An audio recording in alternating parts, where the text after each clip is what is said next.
Imagine a murder were to take place. It happens during the morning hours in front of dozens of witnesses, yet nobody sees anything. It may sound like the plot of a mystery novel that is too good to put down.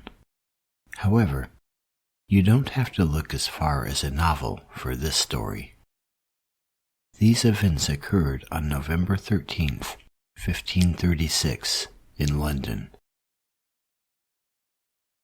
Join me now as we look into the mysterious murder of Robert Pakington.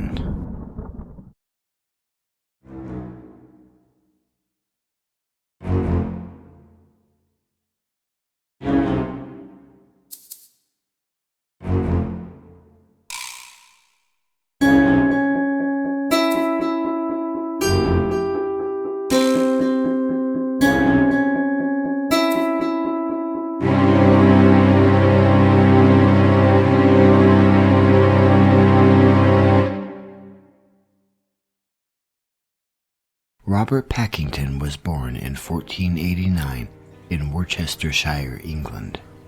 He would eventually live in London's Cheapside as an adult, where he took up work at Mercer's Company. Mercer's Company was considered to be one of the 12 great livery companies in London at the time. His responsibilities there included exporting cloth and goods from abroad. By all accounts, he was good at his job. After working successfully in his position for many years, Pakington became its warden from 1527 to 1528. One of the duties he performed for the company was to write articles to be presented to Congress, which he did twice. The first one in 1523 and the second in 1529. The second of these articles seemed to take quite a sharp tone against the Catholic clergy. Perhaps it was not the wisest of choices, as it seemed that tempers flared and feathers were ruffled among many groups of people. Peace did not come from this task. In 1533, Pakington was elected to Parliament, and again in 1536. Some were not happy about this. In fact, Edward Hall, a fellow member of Parliament who was also a lawyer and a chronicler of Pakington's life, wrote that he spent his time, quote, speaking somewhat against the covetousness and the cruelty of the clergy, end quote. He also noted that during the time in which he was railing against them, he regularly attended the Church of St. Thomas at Acon every day. During the last years of Pakington's life, he was urged by Stephen Vaughan to make a report to Thomas Cromwell on matters in Flanders, which was a hotbed of religious tension at the time. It so happened that Vaughan also held very Protestant sympathies. Pakington ended up making the report to Cromwell when all was said and done.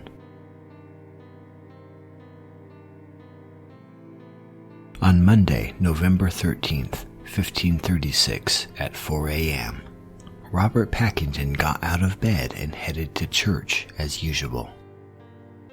It was officially noted that the morning was unusually dark. Not only had the sun not yet risen, but lingering smoke from chimneys which had burned through the night filled the street, mingling with the unusual amount of mist from the river, making visibility very low. In fact, locally it was reported that it was such a misty day, quote, such as hath seldom been seen, end quote. Needless to say, Pakington carried a lamp. The church wasn't far from his home in London's Cheapside. He could easily walk there. He headed down the street. His route took him to the great conduit, from whence the town received its water supply. It was there, with his destination in sight, that he crossed the street. a shot rang out. As the people on the street gathered to observe the spectacle, they were met with an unexpected sight. There, on the ground, lay Robert Pakington, dead of a single gunshot wound, just a few feet from his destination. The panicked witnesses ran for help, bringing police to the scene. As the officer spoke to the bystanders, one thing became obviously clear. There was a plethora of witnesses, but nobody saw the shooter. How could this be?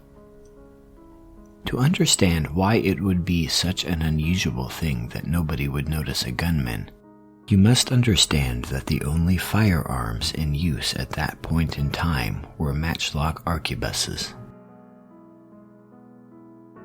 These firearms were very awkward to handle. At more than a meter or 3 feet long, one would not be able to easily conceal its presence. What's more, to hold one of these took 2 hands. On top of that, to fire the weapon, a match was used rather than a trigger, somewhat like firing a cannon. To fire one of these weapons was a tedious and time-consuming process. What's more, there was no gigantic muzzle flash such as would have been seen using the matchlock weapon. Upon further investigation, the answers to these questions came to light. Pakington was not shot with a matchlock arquebus. The evidence showed that he was instead shot with a wheel-lock pistol. You can't blame them for not knowing. This was the first handgun murder ever committed in London.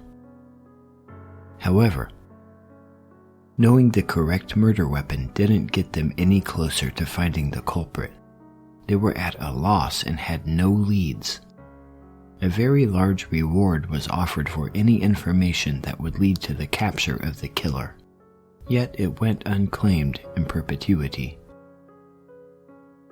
Though that didn't mean there weren't suspects.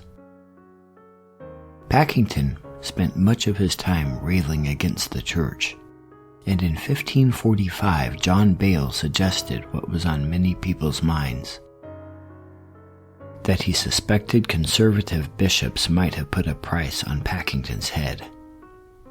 He was not alone in his speculation. In 1548, Hall made the same observation. Some even went further to name names, such as John Stokesley, who was the Bishop of London at the time. John Fox made another allegation in Acts and Monuments. He claimed that he had given last rites to John Insent, who was a dean of St. Paul's, and that Insent had confessed to the murder on his deathbed. Though this claim was never corroborated, it was also disputed. Even though it is easy to say that the church bishops probably did it, and with plenty of motive, many also make the claim that Pakington's views were not controversial enough to have him killed over. He wasn't that important of a public figure, after all. Thomas Cromwell would have been the fellow to be killed over his views. John Stowe, Richard Grafton, and Raphael Holinshed all claimed that there was a different felon who was hanged in Banbury Prison and made a gallows confession to the murder.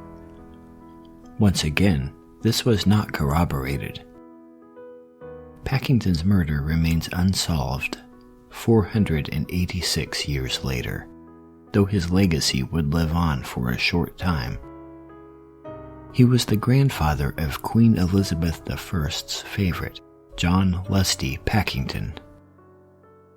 However, that is where the information ends.